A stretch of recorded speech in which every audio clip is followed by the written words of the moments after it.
Selamat malam, Assalamualaikum warahmatullahi wabarakatuh. Terima kasih Prof. Wibi. Perkenalkan, nama saya Helmi Yamin Akid. Mohon izin saya screen. Pada kesempatan ini saya ingin mempresentasikan hasil dari studi literatur dan juga pemilihan dan penyusunan matriks dari teknologi remediasi. Mohon izin saya screen terlebih dahulu.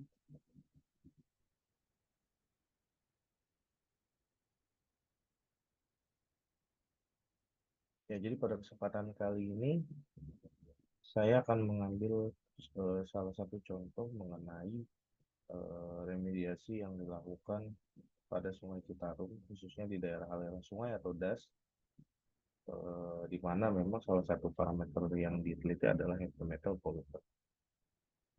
Kan? Jadi di sini ada polluter parameter di Citarum watershed atau daerah Sungai Citarum, water column dan juga pada water column-nya dan juga surface sedimen. Berikut adalah contoh heavy metal pollutant yang ada pada Sungai Citarum. Eh, ini adalah contoh yang ada di lapangan, kondisi yang ada di sungai tersebut, di mana memang terlihat dari sisi sedimennya, kemudian dari sisi airnya, memang ini sudah sangat sangat mengkhawatirkan dan memang Sungai Citarum pernah menjadi salah satu sungai terburuk maupun terpoluted yang ada di Asia. Dan memang saat ini sudah mulai dilakukan pemulihan, upaya pemulihan, dibuat tim khusus di mana memang harapannya bisa mengurangi polutan yang ada di sungai ini. Namun memang tantangan tersebut sangat luar biasa karena memang luas sungai yang sangat besar serta juga industri yang semakin banyak, kemudian juga masyarakat yang semakin membuang sampah ke dalam sungai ini. Ya memang cukup perlu penanganan ataupun kontribusi dari seluruh pihak mengenai hal ini. Saya lanjut. Jadi sebelum melakukan pemilihan teknologi, eh, memang hal yang terpenting adalah melakukan site assessment terkait dengan kondisi lingkungan yang ada di wilayah yang akan kita remediasi khusus. Sebagai contoh, pada presentasi ini saya melakukan pemilihan teknologi remediasi untuk di water atau di air dan juga di sedimennya. Jadi ada dilakukan pengambilan contoh dari studi literatur, sampling menggunakan water sampling using horizontal water, kemudian untuk sedimen menggunakan Ekman Grab Sampler, di mana nanti sedimennya akan dibawa ke lab untuk dianalisa kandungan polutannya. Dan bagaimana cara penampilan datanya? Data analisa menggunakan pollutant index method untuk mempermudah di mana metal mana yang parameter mana yang memang kondisinya tercemar dan akan dilakukan remediasi sehingga sangat memudahkan apabila kita menggunakan pollutant index method. Nah, ini adalah salah satu contoh dalam studi literatur yang saya baca, pengambilan sampel pada air dan juga di surface, di middle dan di dasar, dan juga ada pengambilan di pada sedimentasinya. Nah, ini adalah kondisi atau karakteristik dari tanah sedimen yang ada di Sungai Citarum. Memang kondisinya sangat berbeda di beberapa titik seperti di Cisanti dan Wang Sigara itu sudah berbeda. Satu berbentuk sandy clay, jadi berpasir, tetapi memang ada tanah liatnya, sehingga dia hanya clay, dan juga ada clay loam, di mana memang clay dan clay loam ini sifatnya berbeda. Nah, mengapa melihat karakteristik tanah ini penting? Karena sifat dari tanah itu adalah permeabilitas ataupun solubilitas, sehingga memang yang harus dilihat adalah kondisi apabila kita salah melihat karakteristik dari tanah, maka mempengaruhi teknologi remediasi yang digunakan, sehingga memang kita harus mengetahui karakteristik ini dengan baik. Selain itu pH juga perlu dilakukan, apalagi juga memang dilakukan metode remediasi yang sangat bergantung pada pH. Nah, dari hasil asesmen ini, akhirnya saya simpulkan bahwa, oh ya, ini sebelumnya, ini hasil dari water quality-nya, memang parameter terburuk yang slightly quality itu adalah PB atau timbal, kemudian ada CU atau copper, dan ada zinc. Kemudian untuk secara sedimen, memang salah satu yang level tertinggi adalah kadmium, kemudian ada logam PB di situ, dan juga ada zinc. Sehingga kemudian juga kita harus melihat mana kontribusi terbesar eh, polutan itu dalam kondisi tersedimentasi atau memang dia terlarut di dalam air. Nah, makanya digunakan solubility based on ACI dan BPI. ACI itu menandakan bahwa memang persentase di mana polutan itu sudah menjadi sedimen, sedangkan BPI ini polutan ini masih dalam berbentuk dalam suspensi terlarut gitu. Dan memang dari hasil asesmen ini terlihat bahwa memang most of them sudah menjadi sedimentasi. Ini ada beberapa remediation method. Mungkin ini saya ini dulu karena teknologi yang saya pakai itu ada tiga.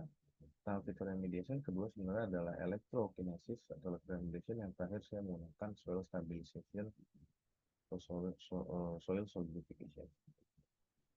Kemudian ini saya masuk dulu ke fitur remediation. Jadi fitur remediation memang salah satu teknologi ataupun metode yang cukup efektif untuk menghilangkan heavy metal di dalam tanah ataupun di dalam badan air. Namun memang salah satu kekurangan dari fitur remediation adalah waktunya yang membutuhkan waktu yang cukup lama. Selain itu juga eh, karakteristik dari tanah, kemudian iklim, kemudian temperatur, RH, dan lain sebagainya sangat berpengaruh terhadap efektivitas dari fitur remediation. Namun secara environmental sustainability, fitur remediation itu memberikan efek tambahan seperti membuat tanaman membantu untuk penyerapan CO2 dan juga meningkatkan adanya penghasil oksigen, dan juga secara lingkungan, sehingga environmental sustainability-nya pun akan meningkat. Dan ini salah satunya adalah fitur remediation yang menggunakan fitur extraction. Memang salah satu jadi fitur remediation turunannya fitur extraction adalah metode untuk mengekstrak heavy metal ataupun metal dari dalam tanah dengan menggunakan sebuah tumbuhan.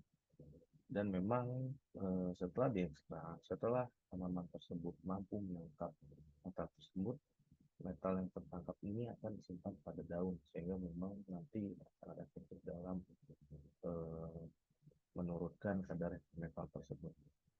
Kemudian untuk tanaman yang digunakan ada tanaman robini atau Robinia pseudoacea, kemudian ada ziamais atau jagung untuk tanah, dan juga black poplar pada tumbuhan untuk media air.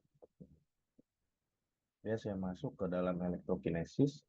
Jadi elektrokinesis ini adalah teknologi untuk meremediasi heavy metal khususnya dengan cara kita menaruh dua katoda, yakni dua kita sebutnya dua kita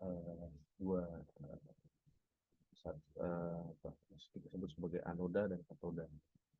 Jadi dua dua elektrod ini, anoda dan katoda ini akan bereaksi tergantung dari jenis heavy metal yang digunakan, jenis heavy metalnya. Dan juga anoda dan katoda pun memiliki tipe yang berbeda. Ada noda yang menggunakan grafit, titanium, stainless, besi, dan sebagainya. Semua tergantung dengan jenis dan konsentrasi serta karakteristik tanah, kemudian juga kedalaman, dan juga konduktivitas dari tanah tersebut. Nah, sebagai contoh, misalkan untuk kita melihat bahwa kekurangannya dari teknologi ini adalah dalam kondisi jenuh, jadi memang elektrokinesis itu akan menangkap ada elektrolum, ada elektroomosis, di mana memang nanti heavy metalnya akan menempel pada masing-masing elektrod baik di anoda dan katoda. Nah, pada saat mereka sudah menempel dan eh, elektrod ini sudah jenuh, maka elektrod ini akan menjadi waste, sehingga memang harus ditreatment kembali sehingga secara environment sustainability ini kurang kurang kurang ya tidak terlalu environment sustainability. Tapi memang secara operasional juga oke, dia menggunakan intensitas sekitar 600 mA untuk arusnya. Kemudian selain itu, secara waktu dibandingkan fitur remediation, electrokinesis ini cenderung lebih cepat dan secara keefektifan pun juga cukup baik dalam menghilangkan logam yang sesuai heavy metal. Kemudian saya masuk metode terakhir yang saya pilih adalah soil solidification atau stabilization. Nah, ini sebenarnya adalah teknologi lama atau old teknologi di mana memang teknologi ini fungsinya adalah agar polutan khususnya heavy metal tadi bisa leaching kepada solid ataupun media yang kita masukkan ke dalam sedimen atau ke dalam uh, ya ke dalam tanah ataupun ke dalam media yang mau kita remediasi. Sebagai contoh adalah dari literatur yang saya baca itu ada remediasi dengan mengenai soil solidification memanfaatkan fly ash untuk mereduksi logam Pb. Dan dalam literatur yang saya baca memang dalam skala lab mampu menurunkan konsentrasi Pb sekitar 75% dari konsentrasi awalnya dalam waktu sekitar 6 minggu. Kemudian secara secara luas memang itu masih dalam riset digunakan. Jadi memang ini bisa menjadi hal yang menjanjikan untuk dilakukan untuk mengurangi logam Pb dalam sedimen. Dan memang ketika sudah leach logam tersebut masuk ke dalam permukaan media yang mau kita gunakan sebagai contoh tadi fly ash, maka nanti kita bisa stabilisasikan untuk kita sehingga nanti tanahnya menjadi stabil seperti itu. Jadi kayak tadinya belum ada Pb-nya, kita tambahkan media tersebut sehingga Pb-nya bisa terstabilisasi. Jadi tanahnya menjadi lebih stabil. Dan dalam waktu yang lama tersebut, eh, lama-lama tanah tersebut akan mentrap ataupun membuat heavy metal ini terkungkung eh, di dalam media tersebut dan tidak keluar. Dan ini memang salah satu metode yang cukup efektif dengan biaya yang eh, tidak murah juga, tetapi oke dengan durasi yang cenderung cepat dan juga efektivitasnya pun dari literatur saya baca memang sudah banyak yang menggunakan seperti itu. Namun dibandingkan dengan secara environmental sustainability, itu tidak ada efek atau efek juga di dalamnya, tapi memang tidak menghasilkan hal yang nilai tambah seperti fitur remediation seperti itu. Jadi it's just okay, tapi ya efektif. Nah, kemudian ini saya membuat training matrixnya, Prof. Hasilnya, jadi dari hasil tadi saya menganalisa teknologi tersebut untuk pengurangan heavy metal, saya dapatkan bahwa memang fitur remediation ini eh, secara durasi sangat lama sehingga skornya juga rendah. Secara operation maintenance juga rendah, baik karena memang tidak butuh eh, maintenance atau operasi tertentu karena hanya cukup seperti kita menanam biasa, kita seperti pupuk, kemudian kita siram dan sebagainya. Kemudian secara initial cost juga cukup murah dan secara environment sustainability juga sangat baik.